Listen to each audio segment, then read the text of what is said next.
6장 오늘 12절에 있는 말씀부터 20절에 있는 말씀까지가 되겠습니다. 고린도전서 6장 12절에서 20절, 19절, 20절만 합독하기를 원합니다. 고린도전서 6장 19절, 20절, 페이지 수로는 269페이지, 고린도전서 6장 19절, 20절, 제가 19절 읽고 여러분들이 20절을 합독하기 원합니다. 19절, 너희 몸은 너희가 하나님께로부터 받은 바 너희 가운데 계신 성령의 전인 줄을 알지 못하느냐? 너희는 너희 자신의 것이 아니라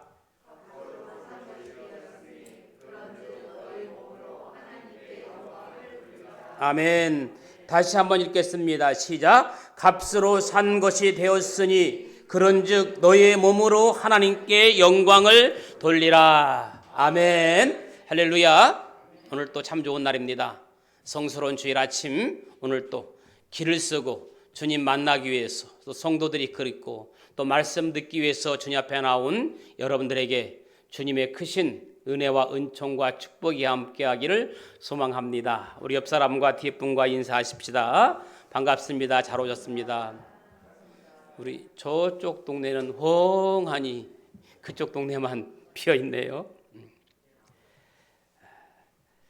같은 장소에서 같은 사고로 여러 사람이 죽었다면 보상을 어떻게 해줘야 할까요? 보상을 똑같이 해줘야 할까요? 아니면 직업이나 나이나 학벌에 따라 다르게 해줘야 할까요? 똑같이 해줘야 된다. 한번 손들어 보세요. 똑같이 해줘야 된다. 뭐 나이 상관없이, 직업 상관없이, 학벌 상관없이 똑같이 해줘야 된다. 아니에요? 두 사람 뒤에. 그러면 다르게 해줘야 된다. 다르게. 손 안 들어는 분 뭐예요? 보상으로 해결이 안 된다. 엉뚱한 답이 우리 서집사님한테 나왔습니다. 보상으로 안 된다. 물론 보상으로 안 되죠. 그러나 어떻게 하겠습니까? 이 헤드헌터 업체에서는 사람의 경력이나 능력에 따라서 값을 매기고 회사에 소개를 합니다. 사람은 점점 상품화시키고 있는 사회입니다.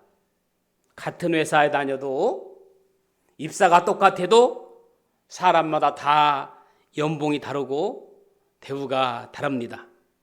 그렇기 때문에 사람들은 자신의 상품 가치를 스스로 높이기 위해서 몸부림치면서 살아가고 있습니다.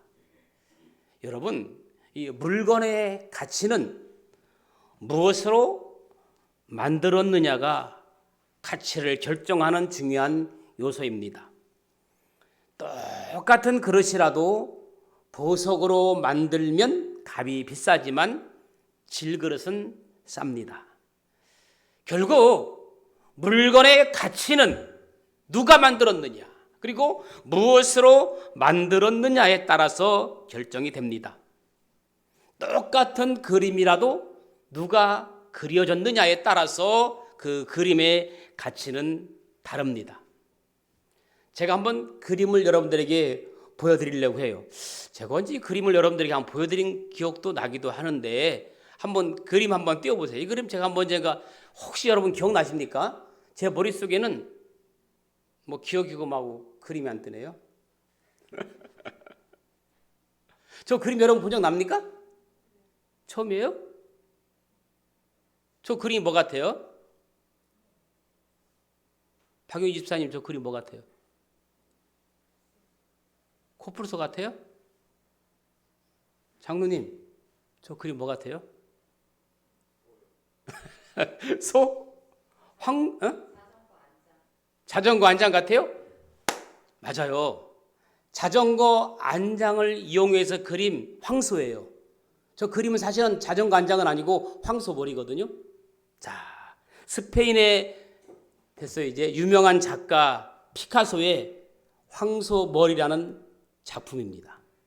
이 작품은 어느 날 피카소가 길거리를 지나가다가 버려진 자전거를 본 거예요.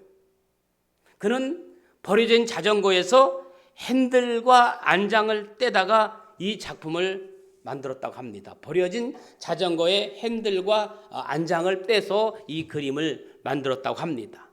여러분, 그렇다면 이 피카소가 그린 이 작품의 가치가 얼마쯤 될 것 같아요? 가격으로 따지면. 서집사님 얘기해 보세요. 그렇지. 서집사님이 만들었다면 관심도 없지요. 피카소가 만들었기 때문에 가격을 환산할 수 있는 겁니다. 얼마 정도 될 것 같아요? 오늘 질문을 해볼게요. 우리 권 집사님은 10억? 10억? 15억? 더 올라가나요? 더 올라가도 되겠습니까? 최명관 집사님 더 올라가도 되겠어요? 10억에서 15억으로 올라갔는데 좀 더 쓰시죠 뭐. 에? 30억? 더 쓰실 분? 김혜지 집사님 더 쓰시죠 뭐. 한번 안 써요? 뭐 제가 쓸게요. 어차피 내 거 아니니까. 300억이 넘는답니다.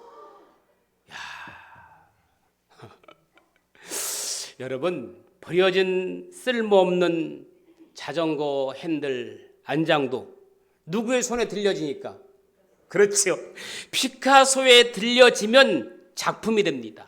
그리고 엄청난 가치를 지닙니다.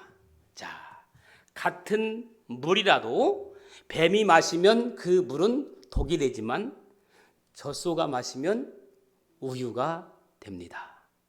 똑같은 종이에 생선을 싸면 비린내가 나지만 향기를 싸면, 꽃을 싸면 향내가 납니다.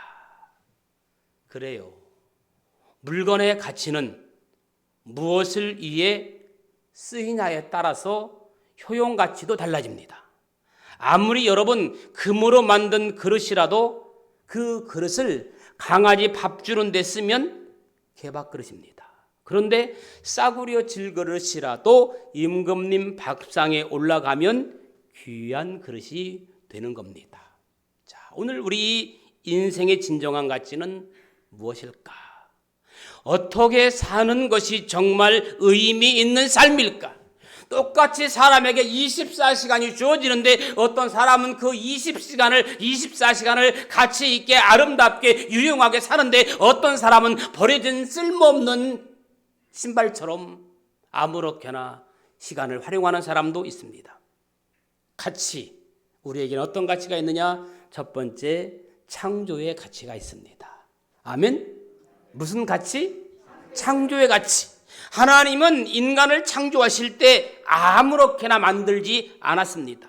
당신의 형상을 따라 만드시고 코에 생기를 불어넣었다고 했습니다. 하나님의 형상대로 창조하셨다는 것은 뭡니까? 지정의를 지닌 인격체로 만드셨다는 겁니다. 오늘 모든 인간은 하나님의 형상 따라 지정의 인격체로 만드신 귀한 하나님의 걸작품인 줄로 믿습니다. 그래서 피조물 가운데 유일하게 하나님과 교제할 수 있는 존재는 인간뿐입니다. 그 누구도 하나님과 교제할 수 없습니다. 인간만이 하나님과 교제할 수가 있습니다. 자, 하나님이 창조하신 인간의 가치는 참으로 신기하고 놀라워요. 다윗은 하나님의 신기하고 창조적인 놀라운 표현을 어떻게 썼느냐면 시편 139편 13절 14절에 보니까 뭐라고 고백하느냐? 주께서 내 내장을 지으시며 나의 모태에서 나를 만드셨나이다. 내가 주께 감사함은 나를 지으심이 심히 기묘하심이라. 주께서 하시는 일이 기이함을 내 영혼에 잘 아나이다. 16절 계속해서 보면 내 형질이 이루어지기 전에 주의 눈이 보셨으며 나를 위하여 정한 날이 하루도 되기 전에 주의 책에 다 기록이 되었나이다. 자, 무슨 말이에요? 하나님은 우리들이 태어나기 전에 이미 우리를 어떻게 계획하시고 우리의 모든 것을 기록해 놓으셨다는 겁니다. 할렐루야. 이것을 다윗은 뭐라고 표현하느냐? 개역 한글에 보면 신묘막측이라 이렇게 표현합니다. 뭐라고 표현한다고요? 신묘막측. 무슨 뜻이냐면 신령하고 기묘하고 감히 측량할 수 없는 하나님의 초월하고 신비로운 능력을 강조한 표현을 쓸 때 뭐라고 쓴다? 신묘막측이라. 자, 인간의 말로 표현할 수 없는 참으로 놀라운 신비입니다. 여러분 보세요. 우리 몸을 보면 얼마나 신묘막측한지 모릅니다. 여러분 우리가 흰쌀밥을 먹죠. 흰쌀밥 먹잖아요. 흰쌀밥 먹으면 머리카락은 무슨 색이 나와요? 저는 그런 생각을 해요. 우리가 흰쌀밥을 먹으면 머리카락도 이렇게 하얗게 나와야 되는데 흰쌀밥을 먹는데 검은 머리카락이 나옵니다.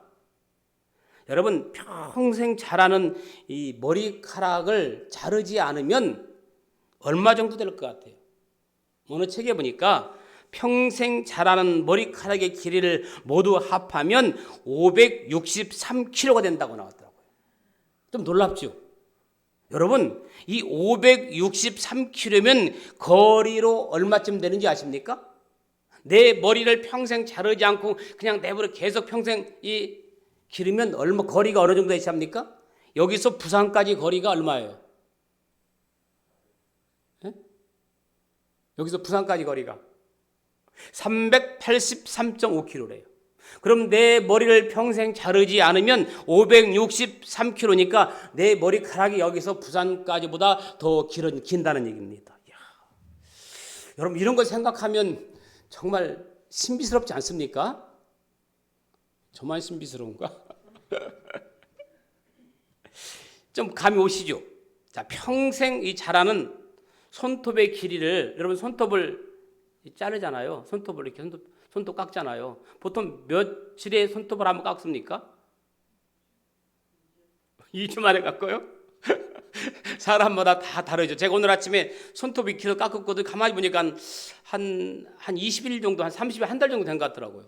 손톱이 엄청 길었더라고요. 사람마다 손톱이 빨리 기는 사람도 있고 짧게 기는 사람이 있는데 보통 손톱을 자르지 않으면 평생 자라지 않으면 한 3.7m라고 합니다. 3.7m. 여러분 참고적으로 5개의 손가락 가운데 어떤 손톱이 제일 빨리 자라는 줄 아세요? 5개 손톱 중에서 제일 빨리 자라는 게 엄지손가락이에요? 집사님은 엄지손가락이 먼저 자란 것 같구나. 보통 가운데 손가락이 가장 빨리 자란다고 합니다. 한번 참고해 보세요. 자, 그럼 이제 우리 몸에 혈관이 있잖아요. 여러분 혈관의 길이가 약 10만 킬로래요. 그러니까 지구의 둘레의 2바퀴 반이에요. 시속 600만 킬로로 우리의 혈관이 돈답니다. 놀라운 거지요. 그래서 여러분 피가 온 몸을 한 바퀴 도는데 50초 걸린대요. 엄청나게 빠른 속도임을 알 수가 있습니다. 우리의 탄생의 신비는 말할 수 없죠. 한 생명이 태어날 확률은 적어도 3억 분의 1. 오늘 여러분들이 그런 사람들입니다. 이건요 로또 1등 당첨 확률보다 더 어려운 겁니다. 여러분들이 태어날 확률은 로또 당첨보다 더 어렵게 태어난 거예요. 믿어지십니까? 엄청난 확률을 뚫고 우리는 역사적 사명을 띠고 태어난 사람들입니다. 제가 말씀드리고 싶은 건 뭐냐? 그만큼 나는 어떤 사람이다? 존귀한 사람, 소중한 사람, 가치 있는 사람이라는 겁니다. 하나님 보시기에 두고 보기도 아까운 사람이라는 겁니다. 그러므로 오늘부터 돈 없다고 기죽을 필요도 없어요.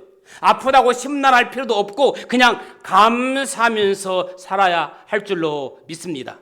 아멘. 여러분 사람으로 태어난 것이 얼마나 감사해요. 아까 피카소가 황소를 그렸지만 여러분 황소로 태어났다고 생각해 보세요. 맨날 죽도록 일만 하다가 마지막에는 도살장으로 끌려가 사람들의 국거리나 반찬거리가 되잖아요. 사람으로 태어난 것이 얼마나 감사한지 몰라요. 그런데 여러분 누가 태어나고 싶다고 태어날 수 있습니까? 그렇지 않아요. 다윗의 고백처럼 이미 하나님께서 친히 모태의 소리를 만드셨습니다. 만세 전부터 예정하셨다가 특별하게 보냄을 받은 존재입니다. 이것을 먼저 깨달은 것이 인간의 가치의 첫 출발점입니다. 그래서 여러분들은 상품이 아니라 어때요? 상품이 아니라 뭐예요? 작품입니다. 여러분 아시다시피 작품과 상품의 차이점이 다르잖아요. 상품은 대량 찍어납니다. 똑같은 걸로 그냥 복사하듯이 계속 찍어냅니다. 주보 복사하듯이. 같은 제품의 물건을 수없이 수천 수만 개 만들어냅니다. 그러나 작품은 하나밖에 없습니다. 희소성입니다. 상품은 시간이 지날수록 낡고 가치가 떨어지지만 유효기간이 지나면 폐기 처분해야 되지만 작품은 시간이 지날수록 가치가 높아집니다. 상품은 돈을 많이 버는 것이 목적이지만 작품은 작가의 명예와 영광을 나타내는 것입니다. 그러므로 사람은 여러분 나 가치를 평가하는 겁니다. 하나님의 손으로 직접 만든 창조의 걸작품. 65억 인구 가운데 똑같은 사람은 하나도 없는 유일무이한 작품입니다. 여러분, 우리는 창조의 걸작품입니다. 이 롱다리만 작품이 아니라 숏다리도 하나님의 작품이에요. 그렇죠? 아멘? 권 집사님만 하나님의 작품이 아니라 남희선 집사님도 하나님의 작품이라는 거예요. 하나님은 우리를 작품으로 여기시는데 스스로 상품으로 전락시키는 어리석은 자가 되지 마시기 바랍니다. 아무쪼록 부족한 자도 하나님의 손에 붙잡히기만 하면 보배롭고 존귀한 자가 됩니다. 버려진 자전거일지라도 피카소의 손에 들려지면 작품이 되고 엄청난 가치를 지닙니다. 나는 하나님의 손으로 직접 만든 창조의 걸작품을 항상 기억하며 사시기를 주님의 이름으로 축복합니다. 두 번째는 이사야 43장 1절에 있는 말씀 보니까 한번 찾아보실까요? 이사야 43장 1절은 한번 찾아서 읽어보도록 합니다. 이사야 43장 1절.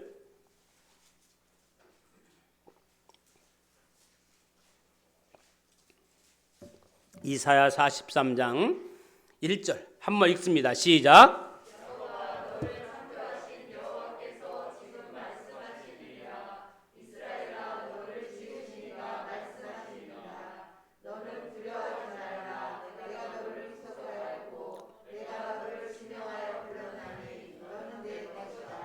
내가 너를 구속하였고 내가 너를 지명하여 불렀나니 너는 내 것이라. 구속의 가치입니다. 할렐루야.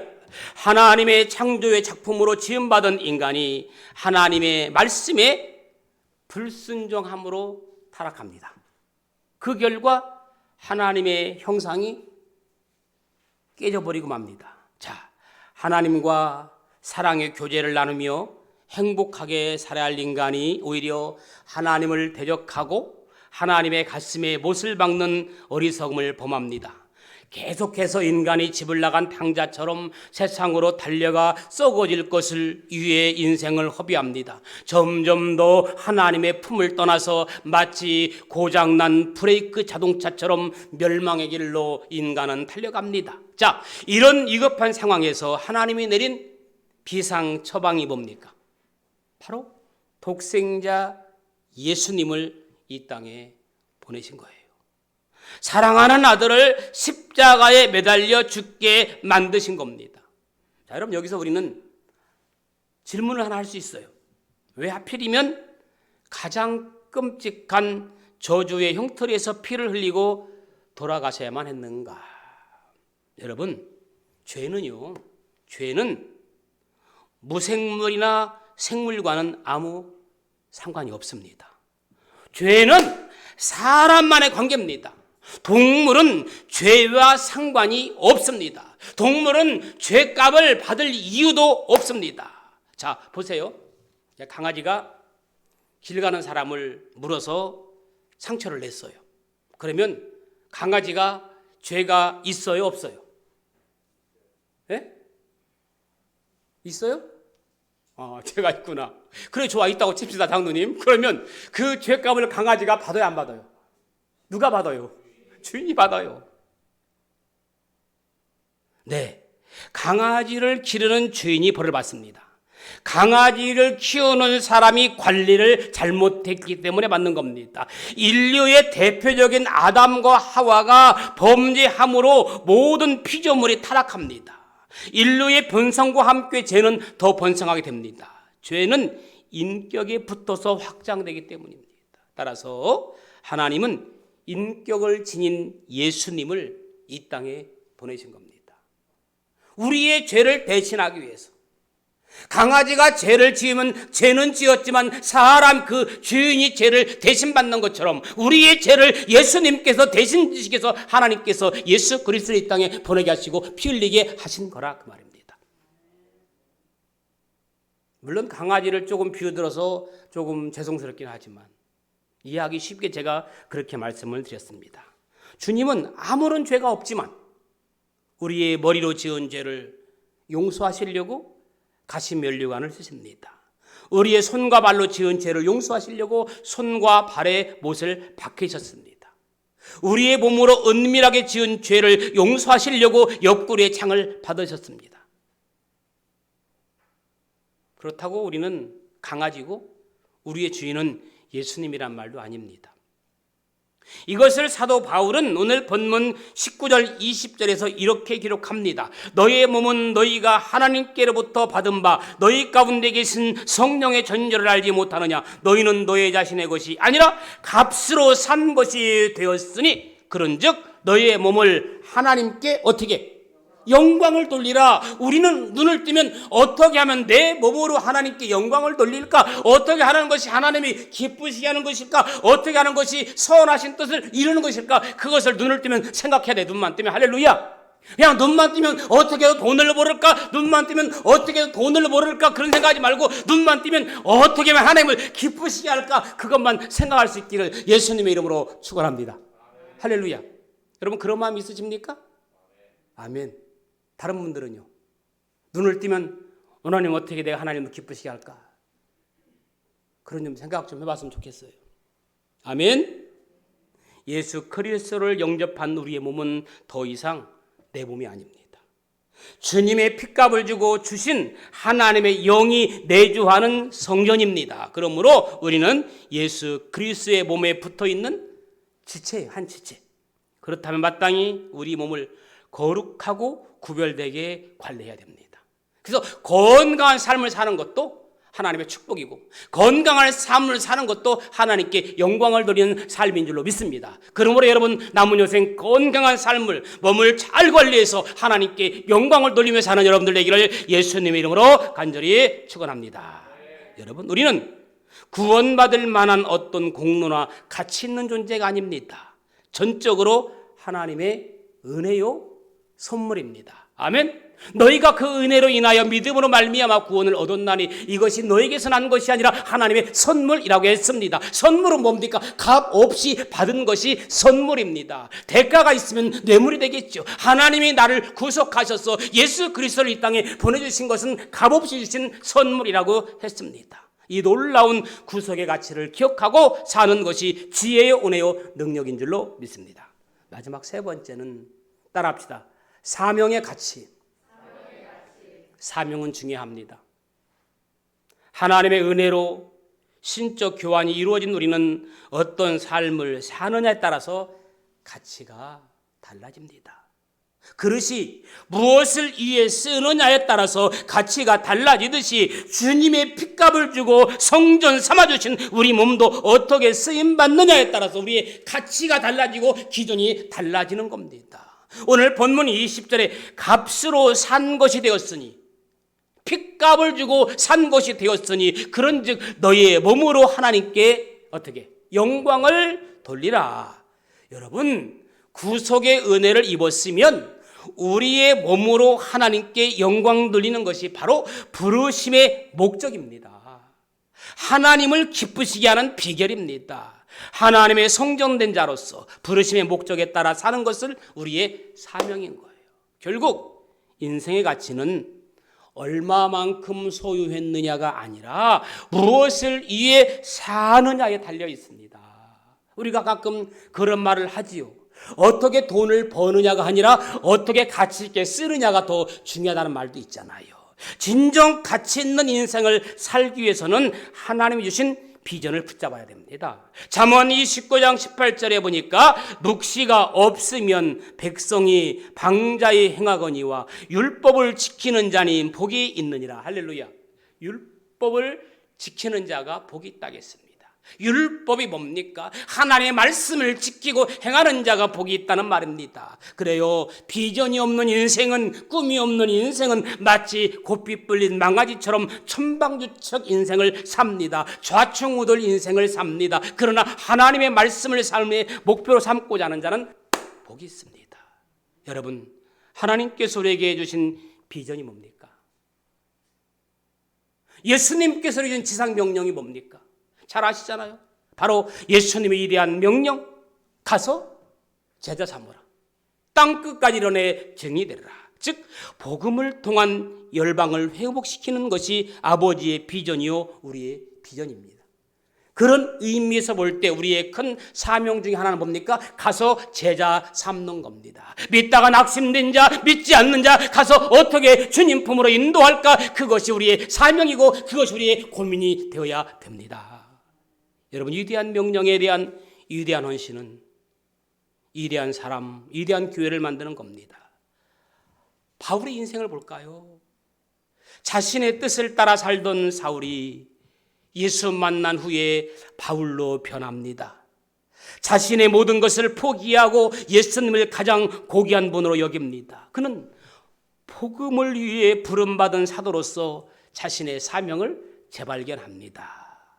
그가 가는 길이 너무나 험난한 길이었음에도 불구하고 끝까지 달려갑니다. 수많은 어려움과 핍박과 죽음과 위협과 생명의 위기가 있었지만 바울은 끝까지 로마의 복음 전파를 위해 달려갑니다. 바울의 삶은 틀림없이 하나님 보시기에 가치 있는 삶이었을 것이라고 생각합니다. 말씀을 정리합니다. 하나님의 비전에 붙잡힌 사람, 하나님의 사명을 위해 달려가는 인생, 너무 아름답고 가치가 있습니다. 환경이 문제가 아닌 것 같아요. 역경이나 환난이 문제인 것도 아닌 것 같습니다. 결국은 뭡니까? 소명의 문제요, 사명감의 문제라고 생각합니다. 하나님은 여러분을 분명히 사랑하고 계십니다. 너는 나의 가장 소중하고 보배롭고 가치 있는 존재라고 오늘 또 여러분의 귀에 속삭입니다. 그분의 소명에 따라 순종함으로 위대한 인생으로 우뚝 서기를 예수님의 이름으로 축원합니다. 주님 은혜를 감사합니다. 오늘 내가 무엇을 위해 살고 내가 세워야 할 뜻, 꿈을 위해 몸부림치고 있는지 다시 한번 자신을 돌이켜보게 하시고 너는 나의 가장 소중하고 보배롭고 가치 있는 존재라고 하는 하나님의 음성을 듣는 저희들 되게 하여 주옵소서. 예수님의 이름으로 기도합니다. 아멘. 183장